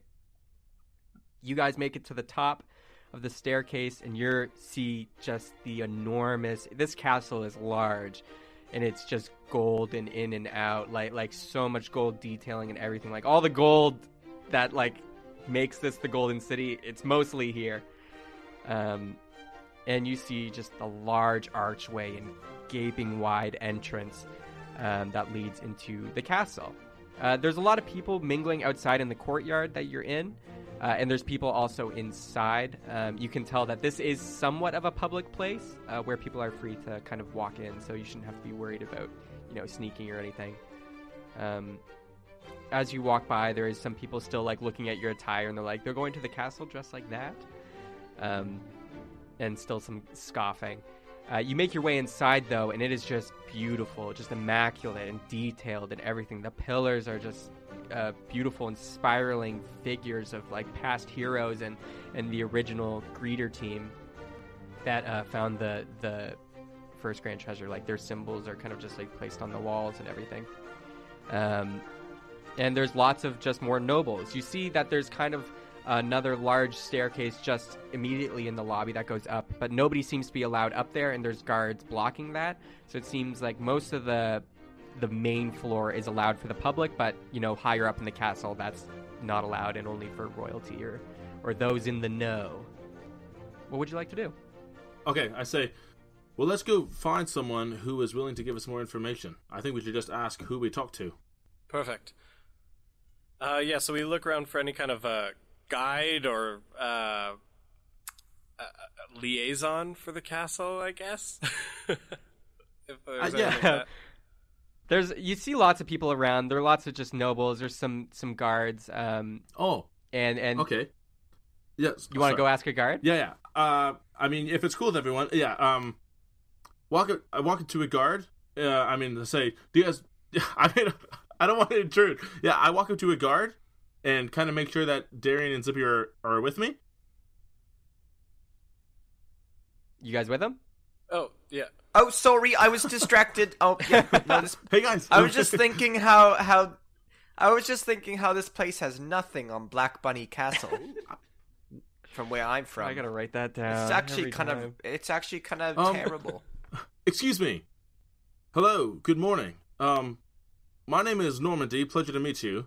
How's it going? You see this golden guard, and they're in the typical armor you've seen before, just like golden laced and head to toe in the full mask helmet. So you can't really make out what kind of person this is. You can tell it's humanoid at least. And you just hear underneath the mask, "Yo, what's up?" Well, hello. We've been requested to come look for Colm, and we're here to talk to all the appropriate people. Can you send us in the right direction? What are you talking about, man? Colm? Who's Colm? You haven't heard? Heard what? Well, we need to speak to the Queen immediately. Can you where would we go to talk to her? Dude, you can't just go talk to the Queen. You can't just do that. You can't just do what you want. My apologies. My You gotta go through the channels, man. My apologies for my friend. Where may we go to request an audience with the Queen? We have some conversation of dire importance. Yeah, like what? Yeah, I'm kind of known for the gossiping type. I'd like to know. Trust me, this information's very delicate, and it'll be worth your while to see us meet the right people. Yeah, but I just want to know. Like, can I not know?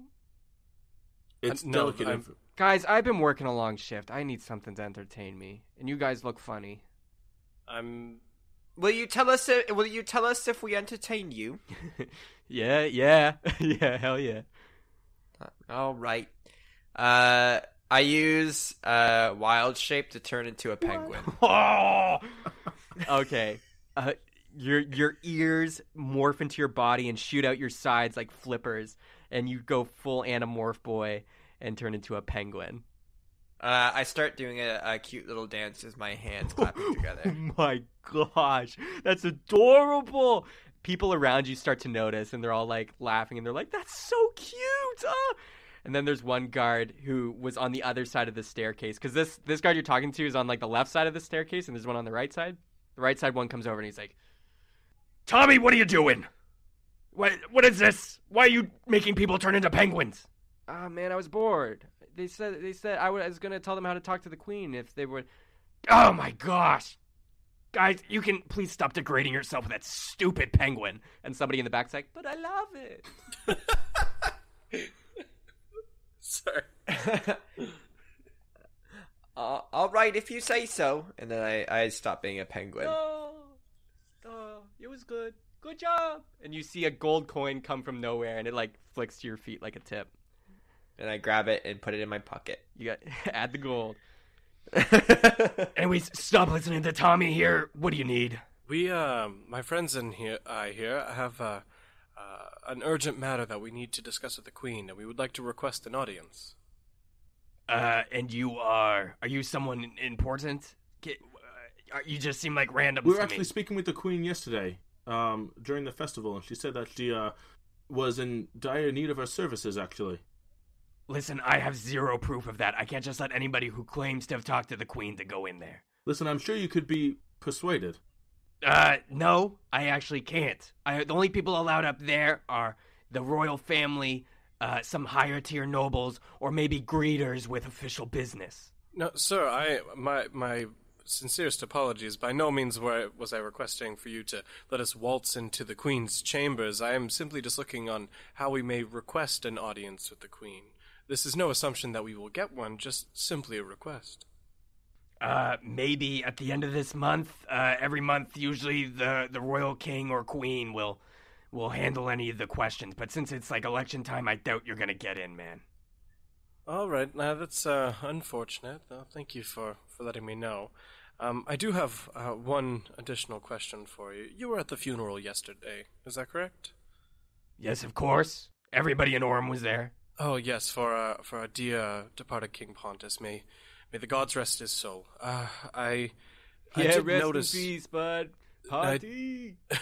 I did notice near the beginning when the announcements from Turi were happening. There was a page that provided him with some information about the king's grandson, Colm. Do you happen to know where we could find that page? Yeah, he should be here on the main floor in his office or something. Go in the east wing and just ask for Christopher? Yeah, it was Christopher, I think. Oh, yes. Oh, thank you very much, sir. I appreciate your time. Just doing my job. Excuse me. I'm actually not with this group here. I was just making that penguin dance, because, just Have for a more little fun. self-respect, But, man. Don't degrade yourself like that. It was I'm so sorry. cute, though. I'm actually the royal sheet changer. As you can see, I pull out of my backpack. These are the Queen's sheets. You see, it has her name on it. It has her name on the sheets. I have to return them to her living quarters. Do you mind if I just go up the stairs there? I'm a little running late because of that dance. Persuasion check with advantage. Good lord. I cannot believe. That one was a 21. Okay. Wait, let me take a look. Oh man, the queen sheets. Oh man, I wouldn't mind getting up. Don't be gross. Yeah, I'm sorry, but I can only have you look. It's the queen's sheets, you see, and it's a very important job. I know it's for the me. queen's though. Wait. No, look, there's the signature right there. See it? Oh, holy crap! I didn't know the queen signs her sheets. These look pretty raggedy too. It looks like from a bedroll or something. Excuse me, don't say that about the queen's sheets. Hey, They're quiet your gonna be voice, quiet your raggedy. voice. I'm not saying anything about the queen sheets. Jeez, quiet your voice. Sure, you check out. Head up there. Tommy, you follow him just to make sure. Yeah, man. All right, let's go up. Let's deliver these sheets. All right, thank you. Again, I'm running a little late, so if we could hurry up, please. Darian just steps to the side and kind of brings Normandy with him to play it off so it doesn't interfere with what Zippy's doing. And after we've kind of made some distance, kind of looks over at Normandy and just goes, "Oh, damn it. I really hope he doesn't get himself arrested." That's quite a hairy situation there. Really? Now? It's how I relieve my stress. It's coping techniques. Darian and Normandy, are you going to do anything? I'm going to head down the east wing where they directed us to look for Christopher. Normandy? Yeah, I'm just going to go. I have a couple ideas, but I'm going to save them for later. I'm just going to go with you. All right. Okay, first we'll do Normandy and Darian, and then we'll come to Zippy. Gosh. Zippy, you are walking up the stairs with Tommy now, though, the guard. Okay. That makes sense to me because it's my job. Just doing my job. Seth, did I recognize? Could I tell that the second guard that was talking to the first one, was he like a higher authority than the other one? No, they seem to be on the same level, considering that they're both just stair guards. Okay, cool. But yeah, you think that maybe the right one probably is more hot-headed or wants to take the job seriously, obviously. Okay. Darren and Norman, you make your way through the crowd, and people kind of are looking at you a little differently because they're like, the penguin guy? and you go down to the east corridor, and there's not many people here. This seems to be like the business where they kind of like field, the citizens' complaints, or it's a lot of paperwork and a lot of things like that. So it's just a lot of, I guess, offices and just maintenance stuff down here. As you're walking through this corridor, make a perception check. Both of us? Yes. Okay. 16. 17. Nice. There's lots of like off paths. You're just kind of going straight, but there's lots of like winding corridors that like turn off of this one. And when you're just passing by, you look down one and a figure catches your eye, actually. You see just this small, genasi, a gray-skinned genasi, which is kind of like an elemental being, with long, greasy black hair and a red blindfold that is covering their eyes and nose, so all you can see is their mouth. And they're just kind of like stumbling around, just kind of looking through the doors, even though they have a blindfold on, but they're just kind of wandering the halls. But that's all you notice. But you also notice down at the end, you see a door nearby that says Christopher's office. Psst, Darian. Christopher Langley. Langley? Okay. Psst, Darian, do you notice that elemental over there? I do, and he seems like a rather odd fellow, but here's the thing. I feel like we're going to be in some potentially hot water very quickly, so I'd rather not cause more trouble. Okay, just, I'll watch our back to make sure he doesn't get too close. Yeah, keep an eye on him, but I'd rather not try and initiate anything more. Yeah, we'll play it cool. By the way, are we going to do, like, good cop, bad cop kind of thing, or is it like, we just going in shooting straight? What do you think? I don't see a reason to play any kind of angle on this, so I suggest we just shoot straight and see where it goes. All right. Okay. I knock on the door. Okay, you knock on the door, and Christopher's in there. And he's just like, come in. I open the door. Hi, you must be Christopher? Hi, yeah, Christopher's me. Hi, Darian Branch. Yeah, Darian Branch is my name. I have a quick inquiry for you. I noticed the other day, and you seem to be privy to some information. We've heard that the son of the king has seemed to come across an unfortunate circumstance. Is that correct? Yeah, you probably overheard Turi saying that way too loud, right? Yeah, poor thing about Colm. Yeah, it sucks. Yeah, so we would like to offer our services in the recovery of Colm. And we were hoping that you could assist us with that process and potentially help us with any more information of locating him. Well, I was just passing along information I knew, but if you want to find out the person who knows the most about it, can I ask why you're asking about this? We putting it plainly, we're sellswords, and I smell business. You actually want to go and find him? Absolutely, as long as the price is right. I admire that. Thank you. I feel like nobody's taking action on this. Colm treated me so well when he was around, and yes. You know what? I'm gonna help you guys. The person who told me all this was the royal advisor, Yogi. So how about I take you to his office real quick? Oh, that would be wonderful. Thank you. He takes you guys out of the office and he leads you down the doorway, the walkway, and you look down to see if the Genasi's still there, and they're not. But you keep going down further into the east corridor, and he's like, "Okay, don't tell anybody I'm taking you to the second level, but we're gonna do it, okay?" I whisper to Darian, "I think you're doing a great job."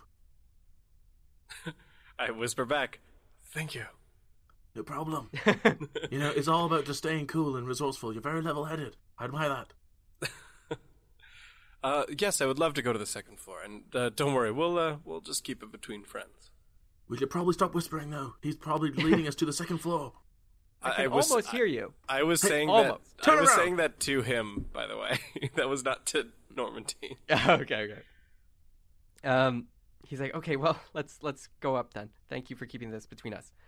And he takes you upstairs, and it's just more of the same basically. But there's large doors to a larger office, and he takes you in, and you see sitting at this table is a Kenku, which is like a crow person, and they're just like writing things down with a quill pen on some paper, and they're like, "Yes, who is there?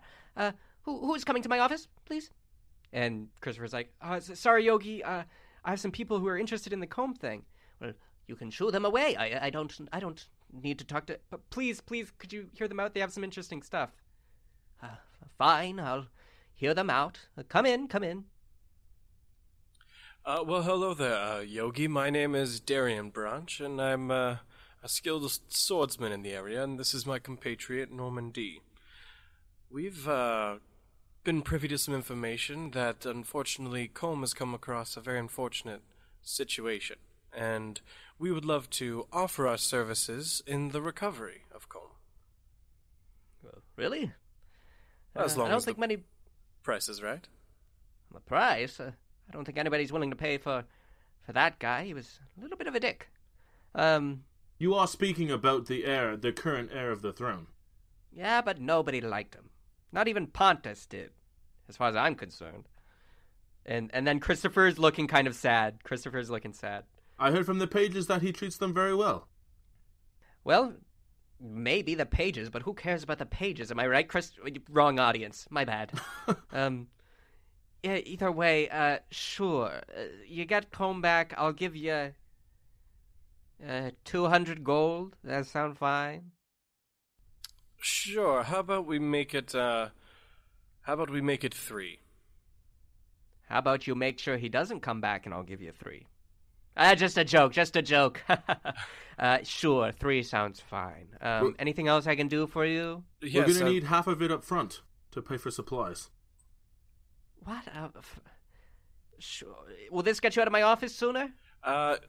Yes, after I ask you just a few more questions.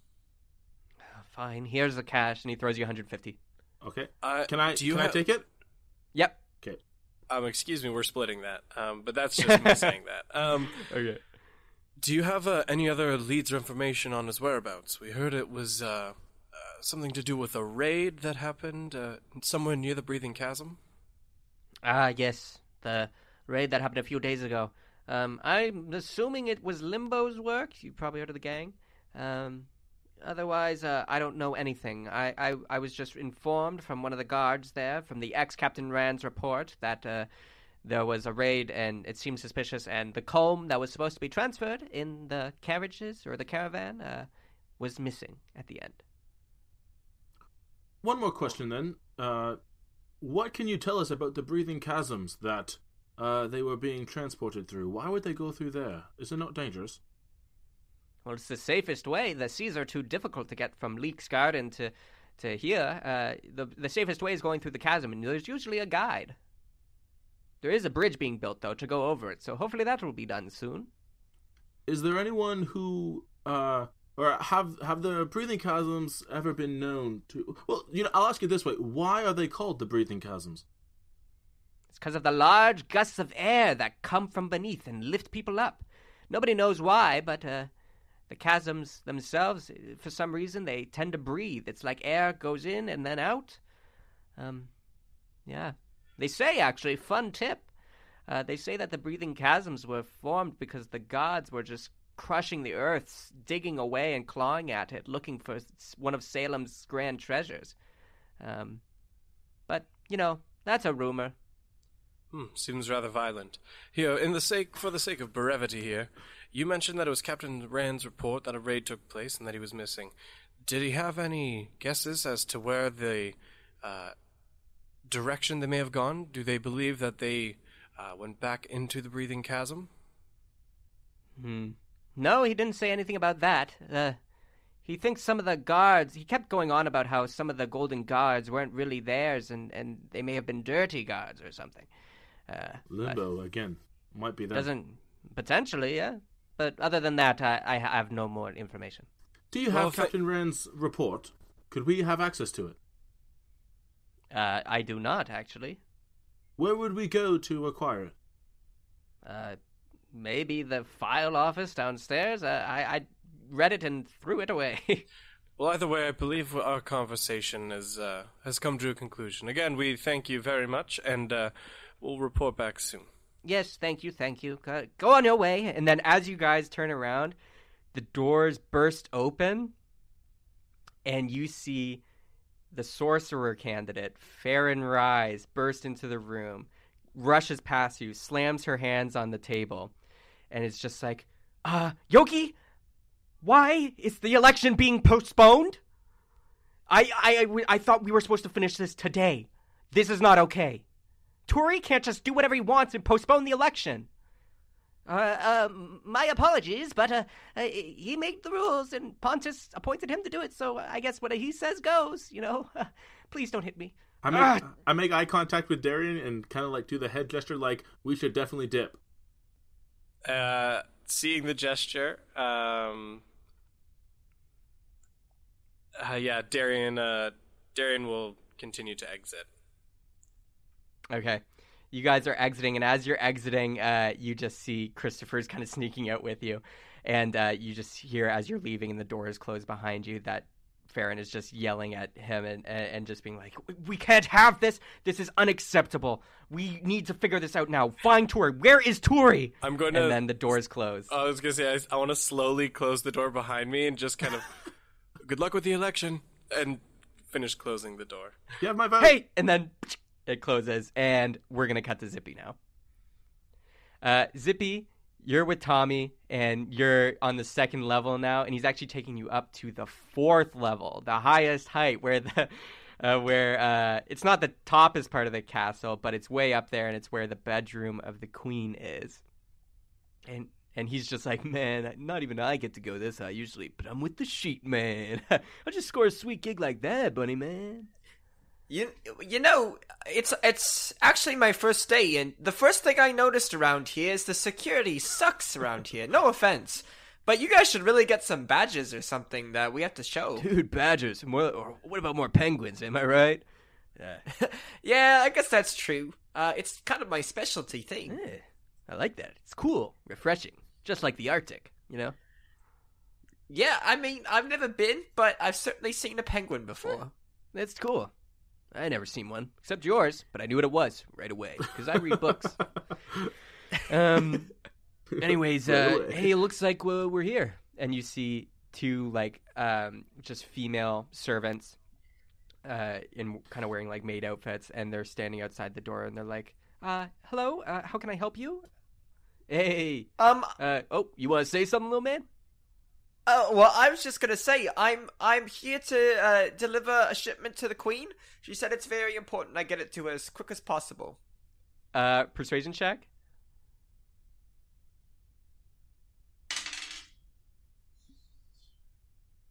16. Okay. The maids are like, is there a royal sheep person or deliverer? Is it? I don't remember seeing him ever. Yeah, well, do you know him? I don't know. Maybe he seems a little familiar. Maybe, I don't know. How long have you been working here? This is my first day. You see, I had an interview yesterday, but because of the funeral and everything, they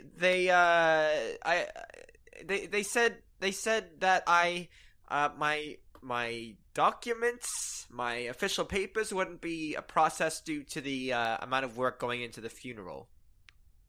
That makes sense. You know, actually, yeah, first day. You know, I could see them hiring someone for this job. I mean, they hired us, right? I mean, I just want to make sure I get these sheets perfect. You know? Yeah. I'm already running a little late. Oh, sorry, my apologies. Here, we'll let him in. Yeah, my dude, we're gonna see it. The bed. No, please. This is a private matter. In the job description it says that this is more of a private sheet fitting. You see, not everyone can see the royal sheets. Only those. I mean, especially because she's single now. It just wouldn't be proper. Single and ready to mingle. Am I right, Zippy? I would not say that. No. Yeah, you're no fun, man. Anyways, take it easy in there. I'll be out here. Yes, thank you very much. And you waltz on in. They close the doors behind you as well to give you privacy as you tend to the sheets. You see, this is just an illustrious bedroom. The bed is just this king-size bed with like the pillars on the corners, and it's on a platform. And there's a beautiful balcony that's wide open, and it overlooks the city, and it's an incredible view. You can even see the forest that you started at from here, like off in the distance. Yeah,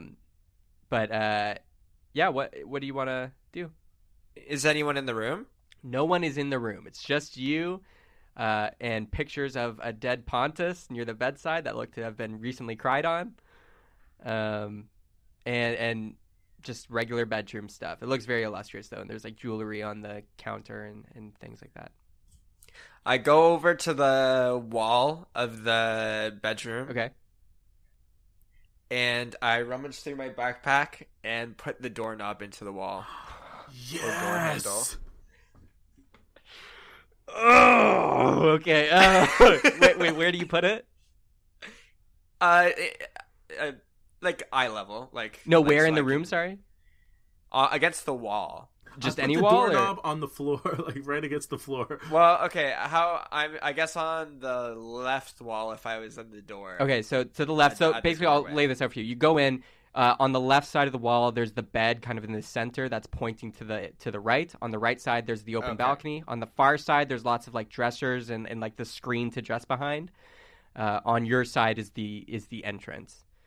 So you're putting it on the side. With the then bed. I put it on the wall beside the bed. Okay. You put it in and twist, and you actually hear footsteps coming, and there's you hear them saying, "Oh, ma'am, the sheet maker is is doing your sheets in there. And she's like, I don't have any sheet maker. What are you talking about? Oh, well, he's in there right now. It's the bunny guy you hired yesterday or today. I don't know. It's his first day. What are you talking about? Open the door. You put in the knob, twist it, and lo and behold, you sly dog, there is a hidden entrance behind there. And I go on through. You go on through. And we'll find out what's through next time. Oh my goodness. Come on. That's an episode! Damn it. Damn, boys.